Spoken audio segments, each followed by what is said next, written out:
체급이 비교가 안 되지만 이제 김어준 뉴스공장에서 오늘 아침에 이 내용을 가지고 설명을 하던데요. 네. 먼저 그 영상 잠깐 보고 우리 이야기 이어가겠습니다. 미래한국연구소라고 본인이 회장 명함을, 그러니까 명태균 씨가 회장 명함을 파고 이 회사를 통해서 여론조사를 했다고 알려진. 근데 지금은 네. 부인하고 있어요. 지금 부인하고 있는데 그 미래한국연구소에서 근무하다가 김영선 전 의원 캠프로 넘어가서 회계 책임자가 역할을 한 강혜경 씨가 어제 일요일 밤늦게, 월요일 밤늦게 하시지 일요일 밤늦게 해가지고 아주 많은 사람들이 깜짝 놀랐을 것 같은데 저도 어제 밤늦게 봤거든요. 라이브로 봤습니다. 봤는데 굉장히 중요한 주장들을 몇 가지 하셨어요. 저희들은 뭐 김어준 뉴스공장에서 이렇게 다뤄주니까 참 영광이죠. 동접자가 15만 명, 많게는 한 20만 명 정도 되는데 어쨌든 다뤄줘서 참 고맙고, 그리고 오늘, 열심히 취재 네. 경쟁 아닌 뭐 하여튼 경쟁을 모든 언론사가 지금 다 취재를 하고 있습니다. 맞아요. 그래서 운 좋게 저희들은 이제 이렇게 모시고 이제 인터뷰를 했는데 결국 김어준 총수는 어제 인터뷰에서 가장 중요한 것이 뭐냐라고 하면서 본인이 딱 집어낸 게 있습니다. 그 영상도 잠깐 보고 말씀 나누겠습니다. 이 전체 내용은 스픽스의 역전의 용사들인가요? 네, 예. 유튜브 채널 스픽스의 역전의 용사들에 출연했습니다. 이 프로그램을 찾아서 보시면 전체 한 1시간 30분여 되는데 자세한 얘기 나와 있는데 그중에서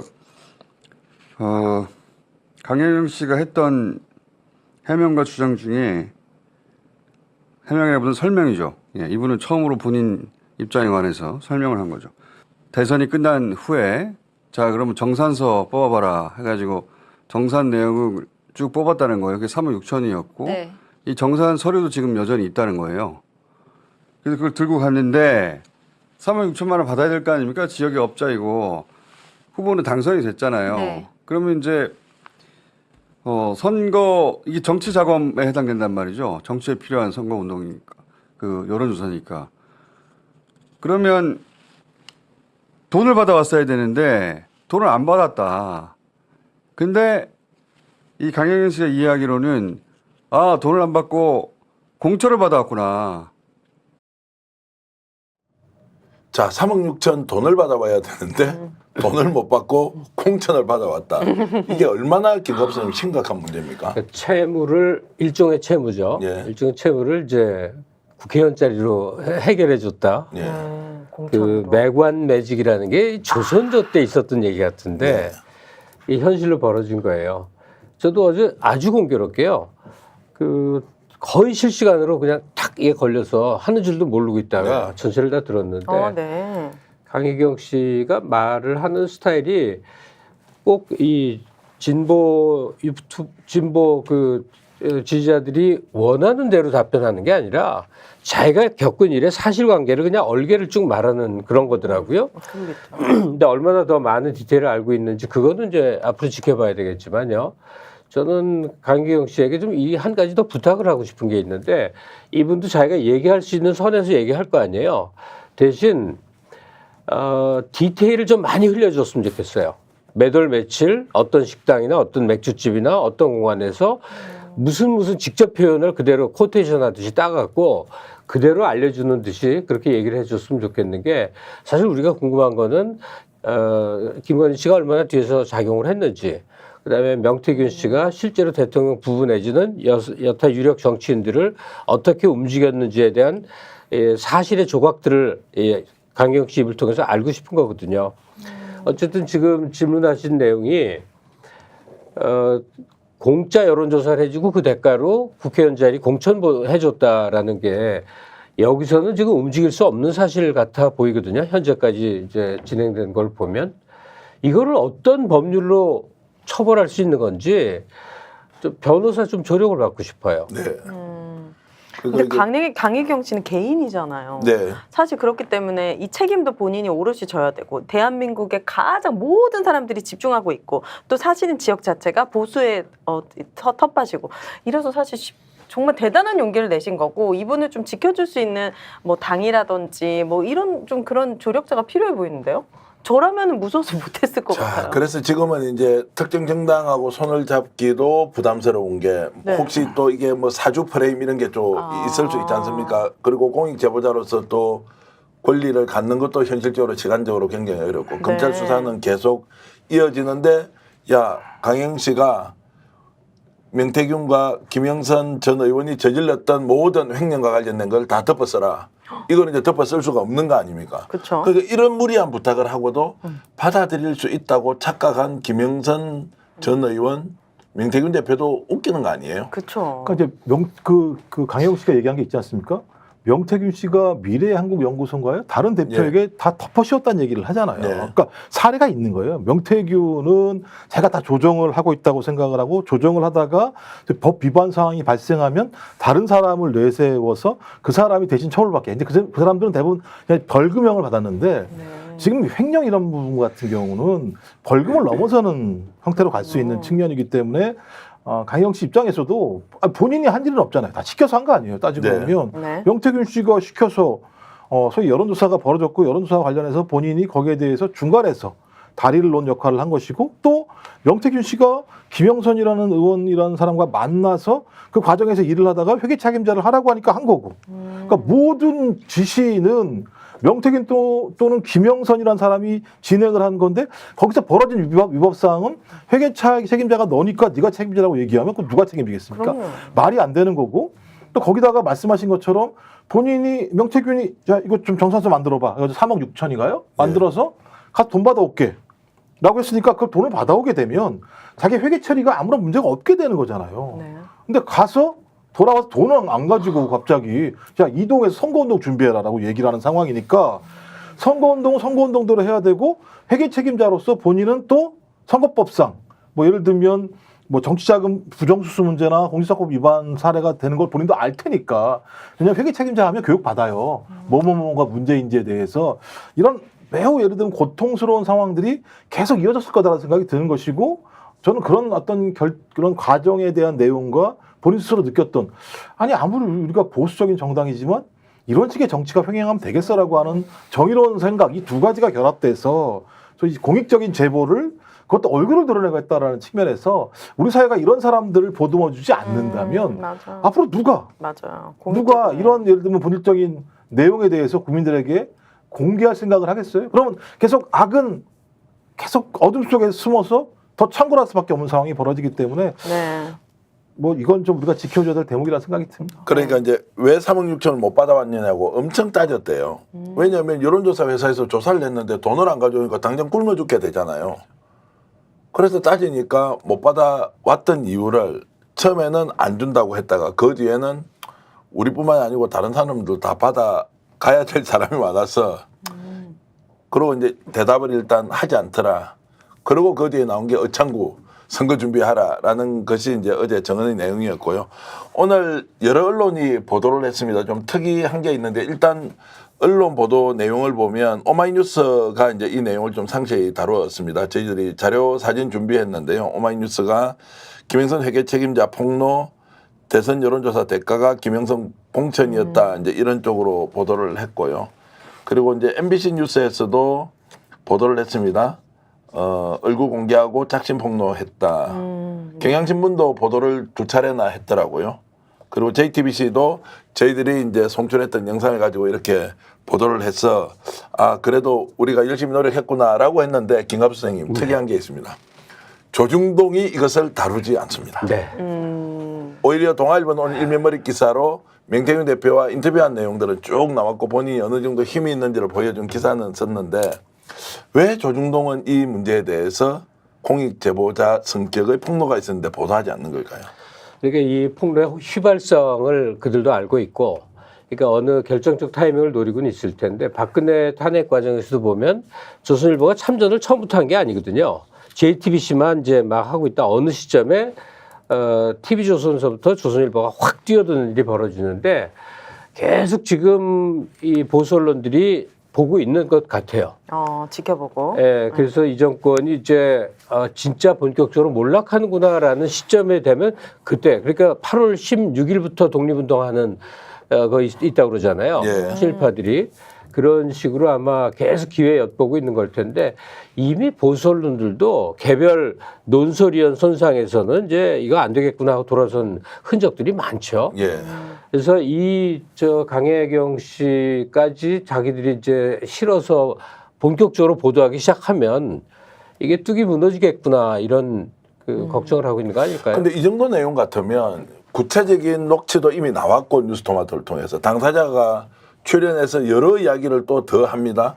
그러면 조중동이 아무리 보수 언론이라고 하지만 여기에서 일단 따라는 쓰고 또 대통령실의 반응이 뭔지 명태균도 다 취재를 하고 있으니까 그 사람의 의견이 무엇인지 이렇게 좀 같이 취재해서 공개하면 되는 거 아닌가요? 제가 볼 때는 뭐 바랄 걸 바라셔요.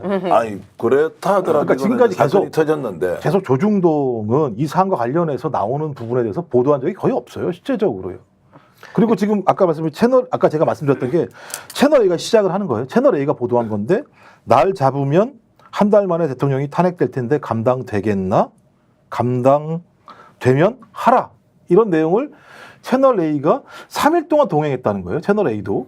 근데 이 기사를 이 제목에 구체적인 내용도 없어요. 그냥 요거만 해서 나와 있는 내용이고 대통령실의 가장 일관된 입장은 뭐냐면 입장이 없다는 게 입장이잖아요. 네. 이 정도 상황이면 조중동 같은 경우도 마찬가지입니다만 이 부분과 관련해서 뉴미디어의 보도를 받을 생각이 없다. 네. 자기들의 독자적인 보도를 통해서 이 부분을 다뤄나갈 생각이 있는 것이고 매우 좋은 소스인 거죠. 그러니까 대통령실을 자기들이 핸들링할 수도 있고 이 내용을 가지고 그다음에 뉴미디어가 오는 내용들을 본인이 수용하지 않음으로써 자기 독자적인 취재를 하는 방식으로 갈 수도 있다는 생각이 들기 때문에 과거 박근혜 탄핵할 때만 하더라도 조선일보가 엄청나게 준비했다가 JTBC한테 갑자기 확 당해가지고 JTBC의 태블릿 PC 문제로 넘어갔던 사례들이 분명히 있기 때문에 저는 조중동 내부에서도 엄청나게 데스크 차원에서 고민을 할 거라는 생각이 들고 근데 네. 지금 조선일보는 뭘 하고 있겠는가 추측은 가는 바가 있어요. 뭐예요? 오늘 낮에 보도에서 저도 봤는데 최재형 목사 있지 않습니까? 그분이 이 여러 가지를 쏟아내니까 TV조선이 지금 필사적으로 최재형 목사의 뒤를 쫓고 있다는 거 아니에요? 미국의 출신 학교들 그다음에 그 동포사회들 이게 뒤지면서 뭘 흠집을 낼 수 있을까 이걸 찾아내는 거예요. 마찬가지로 이 강혜영 씨가 지금 이렇게 언론에 대고 폭로를 한 순간부터 조선일보의 민환 기자들은 기민하게 강혜영 씨에게 뭐가 뒤가 구린 게 있는가. 그러니까 이걸 드러내므로 해서 강혜영 씨가 입장에 곤란해질 거리가 뭔가를 열심히 추적하고 있고 그게 이제 언론이 할 일이라고 생각하고 있을 거라는 생각이 들어요. 그냥 가만히 있는 게 좋겠네요. 뭐 그러니까 이렇게 메신저 할 거예요. 공격이 네. 보수 언론사들이 평소부터 해왔던 일이니까요. 아마 제 판단에 지금 강혜경 씨가 우리 방송 보고 계실 테고요. 용기 있는 결단 감사드린다는 말씀과 함께 명태균 대표도 이 방송을 보고 있다고 네. 저는 확신합니다. 네. 어제도 사실 방송 끝나고 명태균 대표와 제가 통화를 했습니다. 그 내용도 조금 이따가 여러분들께 알려드릴 텐데요. 근데 어저께 이 인터뷰가 나가고 정말로 많은 국민들이 국내외에서 봐주셨습니다. 그런데 실제로 조회수가 가장 많이 나온 거는요. 바로 쇼츠 하나였습니다. 네. 이분이 방송을 마치고 우리 스튜디오를 이렇게 나가면서 찍었던 남편한테 퐁하고 이렇게 했던 그 장면의 쇼츠가 네. 수십만 회의 조회를 했는데 그 장면 잠깐 보겠습니다. 속도 시원하고요. 자꾸 눈물이 나서 앞으로 이제 끝까지 힘내겠습니다. 끝까지 힘내겠다. 응원 힘입어가지고 실망 안 시켜드리게 끝까지 최선을 다해서 진실을 밝히겠습니다. 고맙습니다.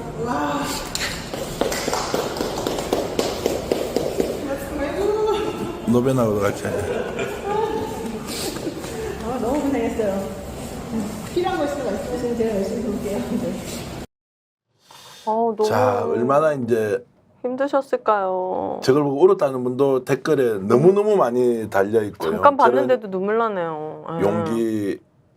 그래서 오늘 강희경 씨하고 통화를 좀 하니까 저 쇼츠를 보내주면서 네. 나도 당신 편이야. 그랬다는 거예요. 저 보시니까 어떤 생각이 듭니까? 제가 있었으면 진짜 더 꽉 안아드리고 싶고 진짜 많은 분들이 우리 강혜경님의 편이고 응원을 한다라는 진심을 꼭 전해드리고 싶습니다. 말로만이 아니라. 네. 예. 그래서 오늘 또 정말 유명한 변호사 한 분이 네. 공익제보자인데 이름은 제가 밝힐 수가 없는데 그분이 연락이 저한테 왔어요. 네. 정말 자신이 공익제보자로 이렇게 했는데 이분을 위해서 자신이 변론을 좀 꼭 하고 싶은데 연락처를 달라고. 아. 그래서 전화를 하더라도 통화는 되기 어려울 텐데 문자로 남겨놓으시면 됩니다라고 이제 했고요. 네. 또 하나 실현될지 안 될지 모르지만 11일 날 이제 국회에서 행안위 국정감사가 있지 않습니까? 정인으로 채택이 돼 있거든요. 여전히 출석 여부에 대해서 좀 불투명한 상황이어서 얼마나 지금 심적으로 많은 고통을 갖고 있는지 맞아요. 이런 것들을 이제 보고 있습니다. 김갑수 선생님 어떻게 보십니까? 사실 국정감사 스픽스에서 먼저 나올지는 몰랐죠. 네. 그 국정감사에서 이제 센세이셔널한 폭로가 나올 거로 생각했다가 지금 이제 하나하나 미리 나오고 있는 중인데 사실 저는 이런 생각이 들어요. 지금 이미 드러난 것만으로도 탄핵 여건은 충분하다. 그러니까 사람들이 이걸 마치 게임 보듯이 더 자극적인 거, 더 짜릿한 거 이런 식으로 기대해가면 안 되는데 그러지는 않을 거라고 생각은 들어요. 그런데 국가가 이렇게 특정인에 의해서 유린돼 왔다. 예컨대 대통령은 명태균 씨가 만들었고 만드는 대통령의 국정은 부인이 대신하고 있고 인사도 대신하고 있고 이런 희한한 세상을 우리가 맞이해 줬는데 그 배경에 무엇이 어떤 사람에 의해서 무슨 행동이 이루어졌는지를 지금 강혜경 씨의 증언을 통해서 일단을 보게 돼요. 예. 그런데 너무나 절망적인 것은 네.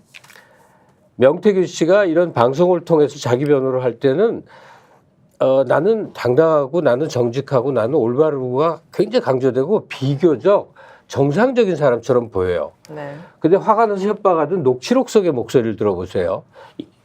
저 세비 반띵할 때 이론이라도 보면 그치 뭐 이 말 한다든가 대통령 부부 협박하고 왔어 할 때 보면 이거 굉장히 주먹색에서 씀직한 어투와 무서운 분위기거든요. 어느 게 이 사람의 실체겠는가? 그건 뭐 보나마나 뻔한 거죠. 네. 그 밑에서 강혜경 씨가 직원으로 10년 가까이를 일했다는 건데 본인도 그 두려움이 얼마나 크겠는가 그 생각이 듭니다. 예. 맞습니다. 실제 그 김정욱 박사는 명태균 대표하고 전화 인터뷰를 같이 해봤지 않습니까? 자, 그때 이제 본인은 예. 자 그렇게 해서 이제 인터뷰를 했지 않습니까? 그때 들었던 이제 명태균 대표에 대한 느낌 그리고 그 내용에 대한 본인의 주장 그리고 강혜경 씨의 이제 직접 출연 인터뷰 이걸 비교해 보면 이제 어떻습니까? 일단 하나 느꼈던 건 뭐냐면 본인이 진짜 중대한 역할을 했다라고 본인은 자신하는 것 같다. 그러니까 그러니까 윤석열 후보를 대통령으로 만드는데 나는 지대한 역할을 했어. 이것만큼은 절대 예를 들면 거짓이 아니야. 근데 내가 이렇게 한 행위에 대해서 많은 언론들이 나를 갖다가 왜 어떤 전략가로서 보는 게 아니라 브로커로 본다거나 아니면 무슨 뭐 주술과 연결되는 예언가로 본다는 거에 난 동의할 수 없어. 그리고 내가 입을 열면 이러저러한 내용들이 나오게 될 거야. 이런 내용이 나오면 누가 힘들어질까? 대통령이 힘들어질 수밖에 없겠죠. 제가 아까 말씀드린 이런 보도들이 나오는 내용을 보면서 하지만 그 사이사이에 상당히 좀 허세도 굉장히 컸다라는 생각이 들고 본인도 알아요. 본인이 뭐가 문제가 있는지. 그러니까 그 부분은 계속 다른 말로 계속 쳐요. 그러니까 다른 얘기를 막 하면서 넘어가는 게 분명히 있습니다. 그래서 본인한테 불리한 건 다른 걸로 대체할 매뉴얼을 만들어놔서 그 얘기를 막 얘기를 하고 본인이 진짜 했던 일에 대해서는 아주 명료하게 화를 내면서까지 얘기하잖아요. 네. 내가 어떻게 했는데 그걸 그렇게 표현을 합니까? 뭐 태양, 바람 이것도 마찬가지 그런 내용들이어서 저는 절반의 진실이 있고 절반의 허세가 있을 거라 생각이 드는데 저는 절반이 진실이라고 그러니까 절반이라도 전 진실이라고 얘기하면 대한민국은 이미 민주공화국이 아니라고 생각이 들어요. 네. 이유는 뭐냐면 이 대상자가 누굽니까? 대통령입니다. 대통령의 전직이 뭡니까? 검사. 검찰총장. 총장. 네. 검찰총장이었던 사람이 그러니까 그 당시에 현 정부에 맞서서 정의를 세우겠다고 그 자리를 박차고 나와서 대선 후보가 돼서 벌인 일이라는 게 소위 그 공직선거법이나 정치자금법에 저촉될 우려가 매우 높은 여론조사를 벌였다라고 하는 이 사실. 그리고 이 사실 뒤에 실체적인 힘은 대통령 부인인 김건희 씨가 다 수사시켰다라는 내용들이 나오고 있잖아요. 전화통화 내용을 통해서 아직까지 확인은 안 됩니다만 오빠한테 전화가 왔죠. 잘 될 거요라고 하는 얘기들. 그리고 실제로 그런 내용들이 현장에서 다 실현이 됐다라고 하는 내용들을 보면서 전 이건 시대의 사건이다. 그러니까 이게 탄핵을 넘어서 민주공화국과 헌법 정신 자체, 헌정 체제가 무너지는 소리가 들렸던 내용들인데 말씀하신 것처럼 조중동이나 이런 언론들은 얘기를 하지 않고 있다. 왜? 자기들의 권력을 지키기 위해서라고 볼 수 없는 지점입니다. 주종 관계에서 어제 충격을 받았던 것은 이제 좀 더 자세히 말씀을 드리면 좋겠는데 이제 네. 뭐냐면 자 회계장부에 문제가 많으니까 너가 다 덮어써라 이걸 거부하지 않습니까? 그러고 나서 횡령 혐의로 고소를 해버려요. 그리고 그 과정에서 강희경 씨는 자기 돈을 받아야 되지 않습니까? 내용 증명을 조목조목 언제 얼마를 썼는지 해서 돌려달라고 내용 증명을 보냈는데 그러고 나서 김영선 전 의원이 남편 직장에 찾아와서 네. 세 차례나 행패를 부린다는 거예요. 어디 갔냐고. 그래서 세 번째 왔을 때는 어머나.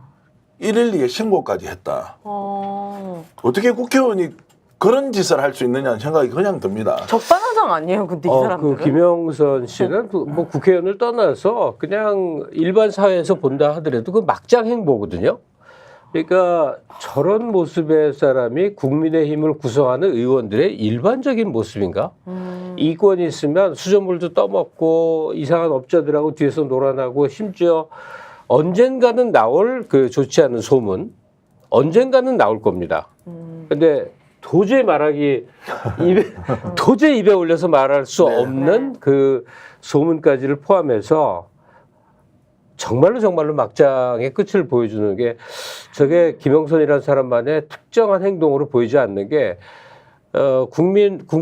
국민의힘 계열 정당에서 5선까지를 했단 말이에요. 네. 그러니까 이권에 의해서 정치 권력을 쥐고 논아먹기로 사익 추구형으로 국가 운영에 참여했다고 한다면 다 저런 모습이겠구나.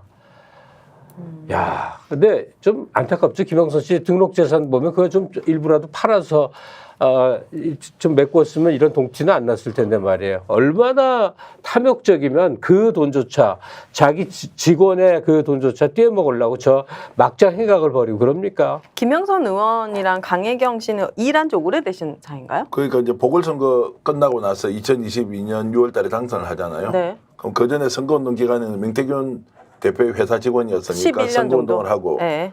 아니 명태균과는 11년 11년. 2년이고 김영선 의원은 이제 2017년도에 처음 보는데 명태균 씨가 수구먼으로 갖다 꼽은 거죠. 뭐 그럴 수도 있고요. 네. 그래서 이제 김영선 의원은 17년부터 알았는데 들어가서 비서관으로 이제 활동하는 것은 국회 보궐선거 끝나고 오니까 2022년 6월부터 했으니까 이제 한 2년 이상 이제 같이 했는데 네. 남편 직장에 가서 했다. 그 남편 직장이 공직이에요.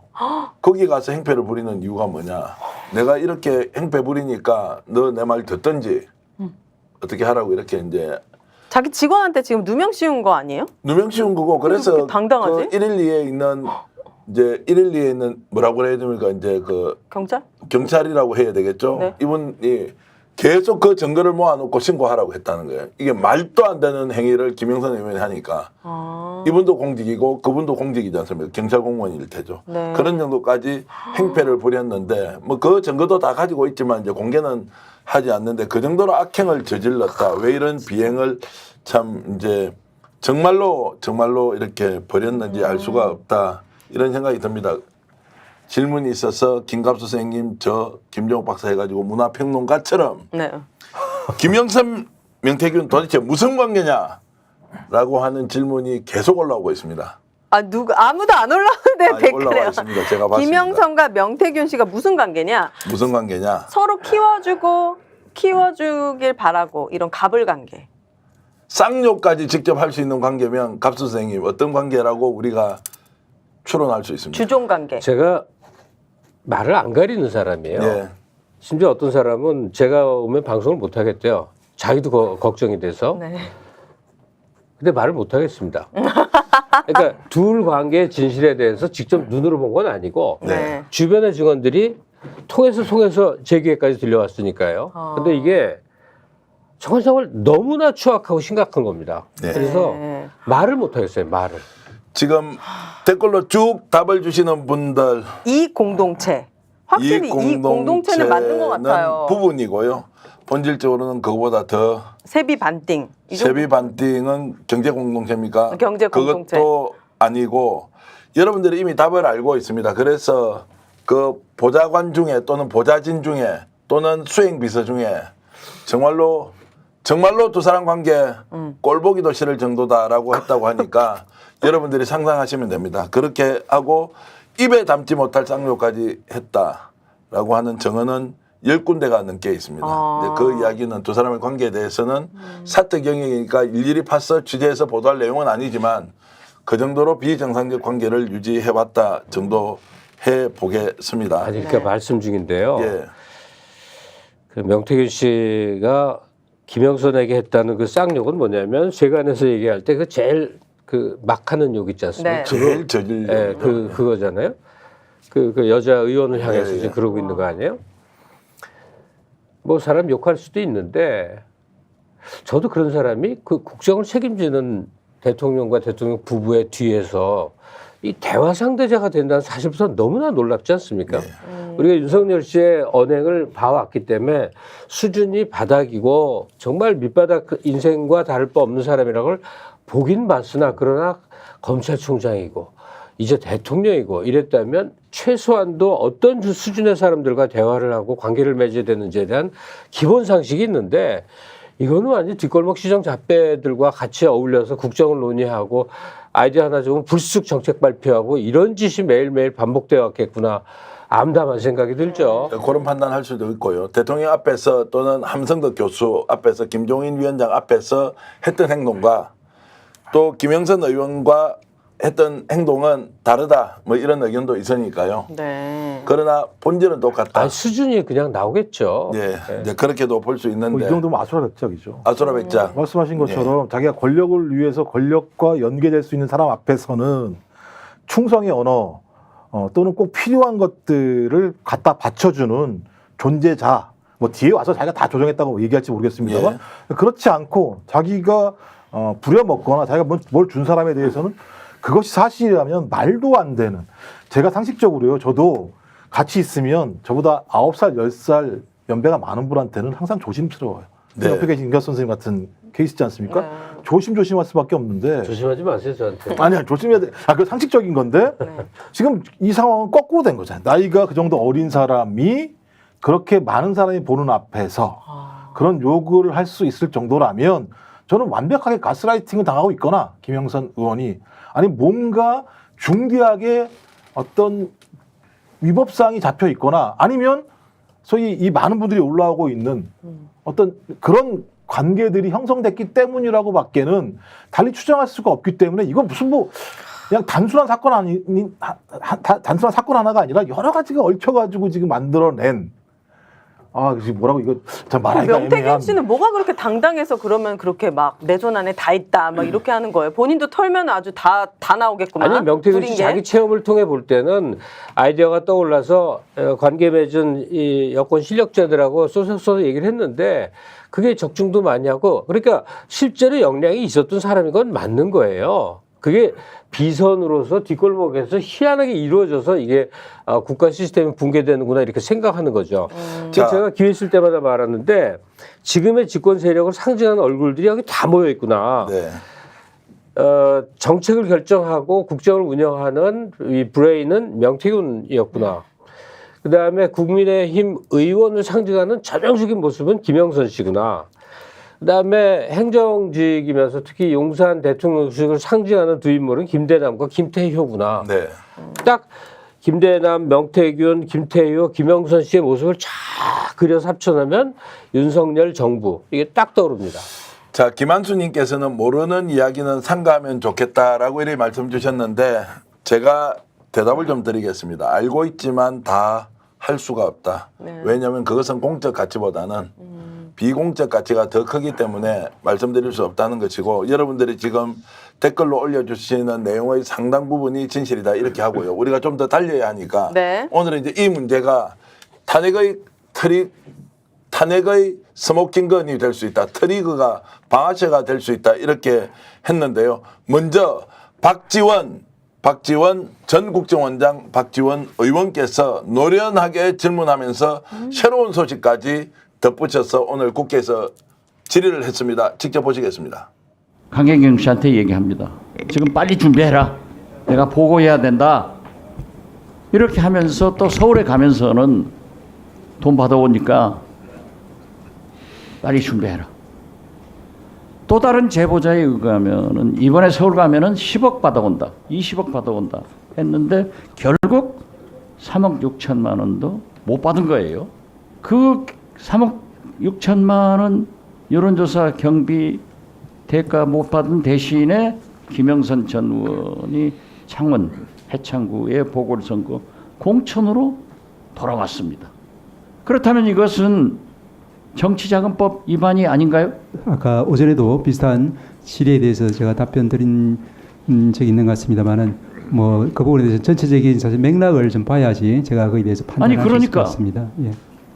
여론조사를 26번 해주고 3억 6천만 원을 받아야 되는데 받지 못했단 말이에요. 그리고 그 대가로 김영선 전 의원이 창원에서 공천을 받으면은 그건 선거법도 위반되지만은 정치자금법 위반 아니냐 이거예요. 말씀하신 사실 그대로라면은 이제 굉장히 부적절한 행위일 것 같습니다만은 말씀드린 것처럼 이제 그러니까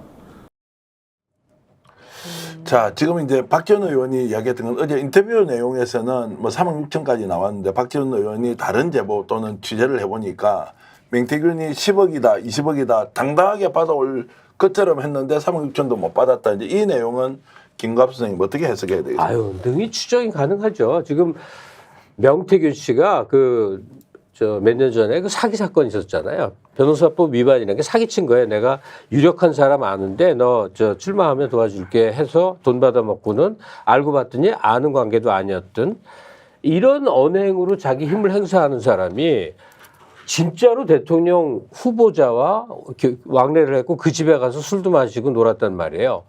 이건 뭐 그냥 말 그대로 그게 자금원이 되는 거죠. 그래서 이렇게 녹취 계속 들려줬다는 건데 지금 전파된 얘기에 의하면 박지원 의원이 얘기한 게 그거잖아요. 강혜경 씨 증언대로 3억 6천 정확히 수치에 정리된 대로 받아온다는 게 아니라 주위에다가 내가 10억 받을까 20억 받을까 큰 소리 빵빵 쳤다는 거 아니에요. 뭐 정황 조건으로 봐서 이분은 어떤 소리라도 했겠죠. 네. 근데 받으러 갔는데 이제 왜 못 받았을까요? 왜 못 받았을까? 근데 좀 여쭙고 싶어요. 저거 말 좀 하지 말라고 하니까 네. 좀 대답 좀 해주세요. 왜 못 받았습니까? 그러니까 대통령실에서 3억 대통령실이 아니고 그때는 당선인 시절이죠. 당선인실에서 3억 6천을 줄 수 있는 방법을 몰랐거나 또 주게 되면 흔적이 남으니까 이 사람과 엮이면 어쨌든 안 좋을 거라고 계산한 거 아닐까? 증거를 남기면 안 된다라는 예. 생각에? 아니 여론조사에 대해서 사전 신고가 되지 않게 되면 그건 불법적인 여론조사를 진행한 게 되는 것이고 제 대체로 보면 제가 대부분 다 이게 된 불법 여론조사를 한 거잖아요. 따지고 보면. 그리고 그러니까 그 공포가 금지되는 기간에만도 9회에 걸쳐서 3천에서 5천 샘플 정도 했다고 얘기하는데 네. 저는 이제 하나는 뭐냐면 야 왜 3억 6천만 불렀을까? 제가 볼 때는 이 지금 여론조사 한 거 보면은 80회가 넘었다고 얘기하는데 1년 동안 진행한 거거든요. 따지고 보면. 저는 이 비용으로 안 되는 비용인데 아마 최소 정사만 한 것 같고요. 네. 대체적으로 대부분 여론조사는 신고가 안 된 여론조사였을 거예요. 신고가 안 된 여론조사에 대해서는 돈을 지불할 방법이 없어요. 돈을 지불하는 순간 신고가 안 불법이에요. 돼서. 아니 그리고 이 관계 자체는 이거는 윤석열 후보 측에서 좀 할 말이 있을 것 같아요. 왜냐하면 윤석열 측에서 명태균 씨에게 여론조사 좀 해서 나한테 보고해줘라고 부탁한 관계가 아닌 것 같아요. 명태균 씨 측에서 자발적으로 정보를 갖다 물어다 줘서 여론조사에서 이렇게 나왔습니다. 그러니까 윤 후보 측에서 흥미를 보이니까 이후에 지속적으로 보이고 당연히 이 돈을 메꿔줄 줄 알았던 건데 윤석열 후보 측에서는 이 대선 과정에서 나를 돕겠다고 막 달라붙어서 온갖 얘기한 사람이 뭐 한둘이 아니었을 테니까 먹고 떨어져라 이제 다 이렇게 했을 텐데 공교롭게도 그 명태균 씨는 그 통로가 김영선이어갖고 무시할 수 없는 전직 의원이어서 공천 주고 떨궈버린 거 아닐까 이렇게 추정이 됩니다. 김영선 의원이 소개했다는 설, 함성덕 교수가 소개했다는 설이 유력하게 충돌하고 있습니다. 자, 지금 강혜경 씨는 뭐 김영선 의원이 소개해서 윤석열 대통령을 만났다. 제가 취재해 보니까 김영선 의원이 함성덕을 소개해주고 함성덕 교수가 김건희 여사 부부를 이제 소개했다 이제 이렇게 나오는데 어쨌든 그 돈을 받아오지 못했고 10억이냐 20억이냐 다 받아올 것처럼 하고 이제 서울로 갔는데 이제 실패하고 말았던 거죠. 그런데 여기서 이제 중요한 단서가 하나 있습니다. 여러분 방송 처음 보시는 분들도 자 P&R이라는 회사 있지 않습니까? 네. 김종 박사님. 네. 거기서 26회에 걸쳐서 여론조사를 했으면 네. 그 여론조사 데이터가 남아 있을 거 아닙니까? 그렇죠. 이 사람들이 계속 자금을 요청하고 청구를 아직도 명태균으로부터 돈을 못 받았거든요. 아, P&R에서요. P&R에서. 그러면 여론조사가 했다는 것, 됐다는 것, 그리고 돈을 못 받아왔다는 것이 이제 일치가 되는 지점이 수사를 하면 무조건 나오게 돼 있는데 검찰 수사 바로 들어가야 되는 거 아닌가요? 누가 고발을 해야지 들어가는 거 아니에요? 고발이고 뭐 아무 인지 수사도 충분히 할 수 있게 네, 이 그렇죠. 정도 나와서 불법적인 선거 여론조사가 이루어졌고 돈을 못 받아서 거기에 대한 대가를 이것이 됐다 이러면 압수수색하고 뭐 휴대폰 하면 금방 나오죠. 그리고 이제 김갑수 선생님 말씀대로 그 명태균 씨가 알아서 했다고 하더라도 반복적으로 보고가 됐다고 하면 불법적인 여론조사가 진행되고 있다는 걸 인지한 거거든요. 인지한 걸 방임했기 때문에 이건 다 걸릴 수밖에 없는 상황인 거죠. 좀 그렇다면 말씀하신 것처럼 이건 뭐 이미 검찰에서 수사를 진행하고 있는 내용도 있잖아요. 네. 이 정치자금 문제 관련해서 좀 그렇다면 당연히 검찰이 해야 되겠습니다만 지금까지 한 관행을 보십시오. 김건희 씨한테 황제조사한 검찰이 이분과 관련해서 강제수사를 통해서 지금 강제수사가 진행됐다고 얘기합니다만 핸드폰 지금 6개 가족에서 지금 넘어갔다는 내용들이잖아요. 저는 거기에 있는 내용 자체가 핵심적인 내용이 들어있지 않을 거라 생각이 들어요. 그래서 명태균 씨가 이렇게 얘기하는 거 보면 명태균 씨는 별도로 이 자료를 가지고 있을 거라고 보이기 때문에 네. 그렇다면 검찰이 이 정도의 상황이면 본인들이 계속 이렇게 특수한 수사를 많이 했다면 명태균 씨의 주변을 다 압박을 해서라도 소위 숨겨져 있는 핸드폰에 대한 데이터들을 확보하는 조사를 해야 되는데 저는 그때 9시간 후에 돌려주고 난 다음에 그 이후에 뭘 했다라는 얘기를 들어본 바가 없어요. 주진우 기자가 취재를 해서 직접 들은 바에 의하면 핸드폰이 4개가 있었고 그 4개를 이미 포렌식을 다 맞춰서 어딘가에 은닉해놨다. 이게 제가 들은 얘기인데요. 지금 우리가 2년 반 동안 경험을 했지만 이 검찰이 나서서 진실을 밝혀줄 거다. 상상도 못하게 됩니다. 네. 대신 시민사회에서 우리가 의지를 다질 건 분명히 있죠. 그동안 보니까 윤석열 씨의 그 행태는 대통령이 되고서부터가 아니라 그 이전부터 계속 거슬러 가서 검사라는 공직 수행 자체의 전 과정이 범죄 행각이었구나. 김건희 씨 자신도 그냥 학력, 경력, 이름, 뭐 외모, 그다음에 이후에 공직자 아내가 돼서부터의 전시의 후원 등등 해서 주가 조작서부터 지금까지 모든 것이 범죄의 흔적이라고 여겨지는데 이거는 정상적인 사회로 정상적인 국가로 우리가 만들어 놓고 네.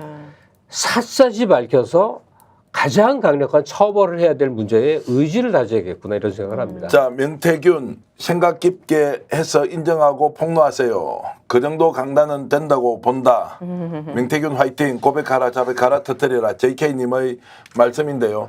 오늘 이 사건이 어저께 폭로됐던 내용이 과연 정치적으로 어떻게 전개될지 미리 짐작할 수 있도록 해주는 법사위원장, 정청래 법사위원장의 영상이 있습니다. 잠깐 보겠습니다.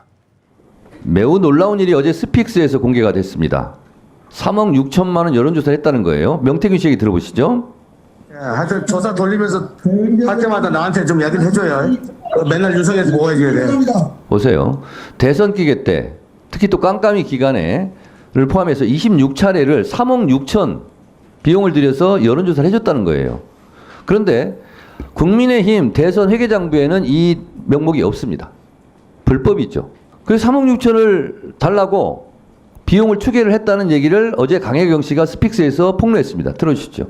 돈 받아올게 해서 끝날 시점에 3월 거의 한 20일경에 그 내역서를 만든 거를 가지고 서울로 올라가셨어요. 네. 돈 받아올게 하고 명태균 씨가 네. 자, 그 내역서의 금액이 얼마였습니까? 3억 6천 정도 됩니다. 3억 6천 정도 되는 대선 기간에 윤석열 대통령을 위해서 여론조사했는데 비공개 여론조사 3천 샘플을 자 26회 정도 조사를 한 걸로 제 취재에서는 네. 나왔고요. 그 돈이 한 3억 6천 정도 되니까 받으러 가겠다라고 해서 청구서를 만들어 달라고 했다는 거죠. 네, 네. 그 청구서 만들어 드렸죠. 그 주려고 한다라고 지금, 했었고 네 이제 받아올게 해서 청구서를 만들어서 돈을 받아왔습니까? 못 받아왔습니까? 못 받아왔습니다. 연락도 없었고 갑자기 이제 의창구에 보고 보궐선거가 생기니 의창구로 가야 된다. 부랴부랴 선거 준비도 안 된 상태에서 의창구로 저희가 투입이 돼서 선거 진행을 했고 선거를 치렀습니다. 그 다음 거요. 현재 국민의힘의 책임 당원입니다. 국민의힘 이렇게 자꾸 나라 망치서는 안 되고요. 진실은 정말 진실 밝혀야 되고 권력에 있는 사람들 언제든지 약한 사람들 죽일 수도 있고 살릴 수도 있습니다. 꼭 진실 밝혀질 수 있도록 응원 많이 해주시고요. 당당하게 맞서 싸우겠습니다. 네, 1분간 더 넣으시죠. 자, 저는 사실로 보입니다. 이거 1시간 반 내가 제가 다 봤습니다. 근데 김영선 씨 회계 책임자 있고 미래한국연구소에서도 명태균 씨랑 같이 일했던 사람이에요. 세 사람이 지금 소송전을 벌이고 있습니다. 그래서 이분도 사기 횡령죄로 김영선 의원이 고소를 했대요. 그래서 자기도 어쩔 수 없이 지금 나와서 얘기를 하고 있는 겁니다. 저는 진실로 보여요. 처장님, 예. 만약에 이것이 검찰 수사를 통해서 법정에 오면 정치자금법 제32조, 정치자금법 제45조, 공직선거법 47조의 2, 공직선거법 237조 위반으로 저는 보입니다. 이거는 윤석열 대통령에 대한 명백한 탄핵 사유죠. 박근혜 대통령도 법률을 위배하고 헌법수호 의지가 없다 하여 탄핵이 됐습니다. 저는 이것은 탄핵 사유라고 생각합니다. 처장님은 어떻게 생각하십니까? 말씀드리겠습니다. 아까 말씀하신 그 판결에 이제 직접 기소되지 않은 그런 사람들에 대해서는 그 부분에 대해서 독자적으로 다시 기소가 되었을 때 엄밀하게 판단이 이루어져야 되기 때문에 어떠한 이제 유무죄 예단도 가할 수 없다는 생각입니다. 그리고 말씀하신 것처럼 이제 아직 이제 그 수사가 이루어지고 있거나 혹은 이루어지기 전이거나 이런 부분에 대해서는 엄밀한 정보 수사를 거친 다음에 저희 사법부에서 최종적인 판단을 내릴 수 있다 이런 말씀을 드릴 수 있겠습니다. 그야말로 강혜경 씨의 핵폭탄, 탄핵 폭탄이 터졌다고 생각합니다. 이것마저 검찰이 수사를 할지 안 할지 지켜보겠습니다.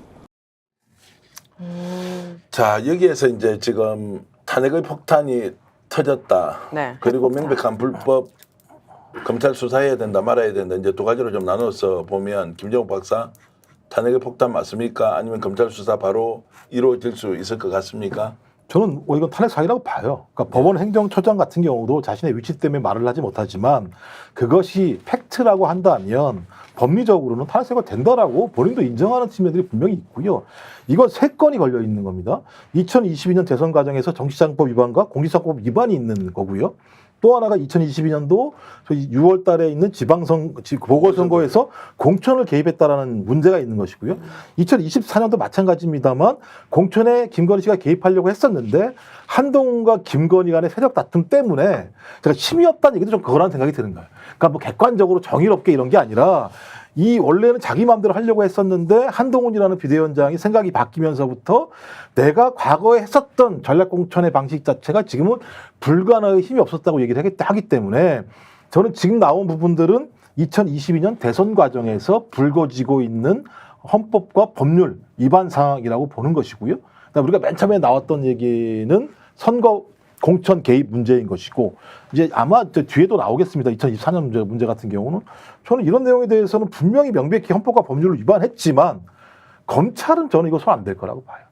오히려 제가 볼 때는 명태균에게 일방적으로 뒤에 엎어 쓰게 하거나 그다음에 강혜경 씨를 우리가 보호하지 못한다면 강혜경 씨에게 다양한 방식의 여러 가지 이 위법사항들이나 주변을 탈탈 터는 방식을 통해서 압박을 가할 거라고 보고 프레임을 다른 데로 전환을 시키겠죠. 예를 들면 과거에 홍배화 사건 같은 것처럼 조중동이 다른 프레임을 씌워서 이 문제를 뒤죽박죽 을 만들어 버릴 수 있는 가능성이 높다. 전 그런 측면에서 이번 국정감사는 매우 중대한 어떤 계기가 될 거라고 생각합니다. 자, 그래서 이제 이게 불법적으로 여론조사를 했고 그리고 신고도 하지 않았다면 이게 이제 당선 무효에 해당한다. 어제 노영희 변호사도 그런 이야기를 했는데 네. 그런 정도까지 국민들이 반응을 하면 대통령실에서 답을 안 내놓을 수가 없잖아요. 오늘까지 아무 얘기가 없습니다. 이제 그 수법을 알게 된 것 같아요. 불리한 거 있으면 대응하는 게 아니라 그냥 덮고 그냥 지나가는 거예요.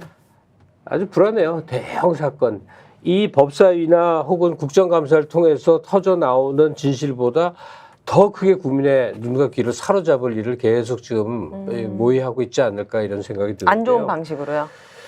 매우 안 좋은 거겠죠. 그러니까 막 대단히 안 좋은 거겠죠. 의료 붕괴 막 이런 네, 근데 정청래 법사위원장이 지금 이건 탄핵입니다 이렇게 얘기를 하는데 우리는 이제 두 가지 각도에서 좀 봐야 될 것 같아. 이런 때는 정치 지도자들이 그들의 결단과 결정이 굉장히 중요해집니다. 맞아요. 바로 이재명 대표나 조국 혁신당 대표 두 분이서 잘 상의한 다음에 이거는 탄핵을 추진해야 될 시점이 무르익었다라고 판단하는 그 시점이 있고 또 그게 이루어지는 과정 동안에 시민들이 거리에서 또는 온라인에서 또는 그 지지율 조사에서 여러 형태로 광범위하게 힘을 모아가는 때가 있고 그러니까 지금이 아니면 늦일이거든요. 지금으로부터 몇 개월 동안에 걸쳐서 이 무도한 정권이 저지른 일들을 낱낱이 밝혀내면서 탄핵 추진까지 몰아간다면 정말로 역사가 이루어질 수도 있는 것이고 네.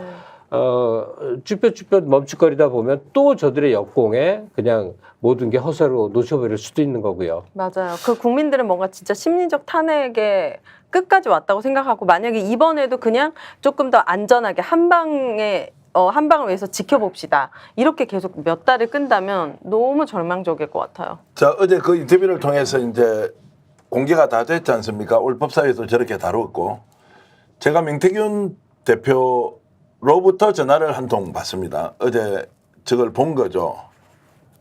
첫 번째, 잘 봤다. 고맙다.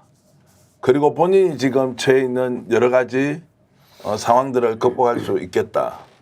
그러면 굉장히 격렬하게 항의를 해야 되지 않습니까? 사실이 네. 아니다. 네네. 사기꾼이다. 이제 이렇게 돼 있는데 그런데 지금 이제 제가 오디오나 문자는 지금 현재 공개를 하지 않겠습니다. 이제 말씀만 드리자면 야, 반응이 이상하다. 오히려 적극적으로 보도 잘 봤다. 고맙습니다. 건승하길 빕니다. 이제 이렇게 저한테 보내는 거예요. 네. 그래서 저런 폭로가 있고 본인이 갖고 있는 무기가 상호작용을 해서 누구한테 지금 압박을 넣고 있느냐. 아니 이제 근데 전화해서 지금 전기현 선생님한테 고맙다 얘기했잖아요. 그건 예. 바로 이렇게 해석되는 게 맞지 않을까요? 자기가 예상한 것보다 훨씬 약하구나. 강혜경 씨의 폭로가 예. 자기가 알고 있고 자기가 저질렀던 일들 중에 뭐가 터질지 몰라 불안했는데 강혜경 씨 입을 통해서 나온 거 보니까 상당히 약하더라. 잘해보세요. 라고 이제 약간 조롱조의 반응을 보인 거 아닐까요? 자, 적정한 때에 어쨌든 그 내용을 이제 좀 공개하기로 하고 결국 본인은 대통령실에서 이 문제 본인이 지금 검찰 수사를 받고 있지 않습니까? 또 돈을 못 받았다는 것은 여러 군데에서 증거가 있을 겁니다. 자, 이거를 복잡하지만 해결해 주기를 기대하고 있다. 대통령실이 이미 2명이 직접 내려와서 창원에서 만난 적이 있단 말이에요. 공직기강 비서관실에서 나와서 만난 적도 있으니까 모종의 협상을 할 수도 있다라는 생각이 들고 왜 뉴스공장이나 스픽스나 뉴스토마토와 일정하게 거리를 두면서도 정보를 공유하고 있느냐. 그것은 또 다른 전쟁을 위해서 본인이 얘기했던 대로 7개의 파도가 오는데 마지막 1개의 파도는 본인이 어떤 식으로든 끝장낼 수 있다라고 하는 것과 연관이 돼 있지 않겠냐는 생각이 듭니다. 죽더라도 혼자 죽진 않겠다. 그럴 사람은 아닌 것 같아요. 네. 자, 그렇게 이제 본다면 내일부터 국정감사 본격화되고 어떤 상황의 일이 벌어질지 여러분 한 번 더 관심 있게 지켜봐 주시기 바랍니다. 스픽스는 말하는 언론입니다. 대세는 유튜브, 그중에서 스픽스. 좋아요, 댓글, 구독, 알림 설정. 여러분이 저희를 사랑해 주시고 우리가 여러분을 사랑하는 4가지 방법입니다.